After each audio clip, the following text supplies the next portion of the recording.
సరే సరే, పూజ అయిపోయింది కదా, ఇక మేం వెళ్ళొచ్చా? ఇంకా ఏమైనా బాకీ ఉందా? ఏమే, అందరూ సంతోషంగా ఉంటే నువ్వు అసలు చూడలేవా?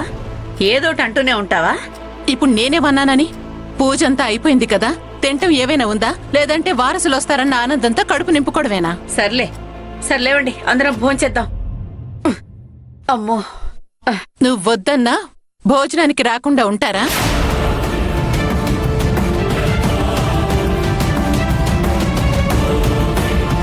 కానీ వంట చేయటానికి మాత్రం ఎవ్వరూ రారు.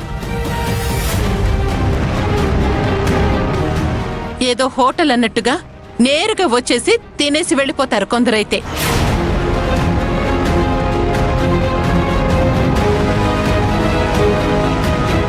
ఏంటి అక్కడికి నువ్వేదో పెద్ద కష్టపడిపోతున్నట్టు చెప్తున్నావేంటి?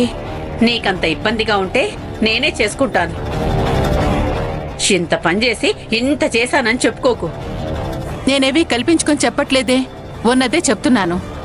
ఉన్నదున్నట్టుగా చెప్తే ఊళ్ళో ఉండొద్దన్నారంట ఎవరో నీలాంటి వాళ్లే. అవునే, మా మాట వినకుండా మా కళ్ళు గప్పి గడప దాటి వెళ్ళావు కదా, మళ్ళీ నిన్ని గడపలో అడుగు పెట్టనివ్వకుండా ఉండాల్సింది.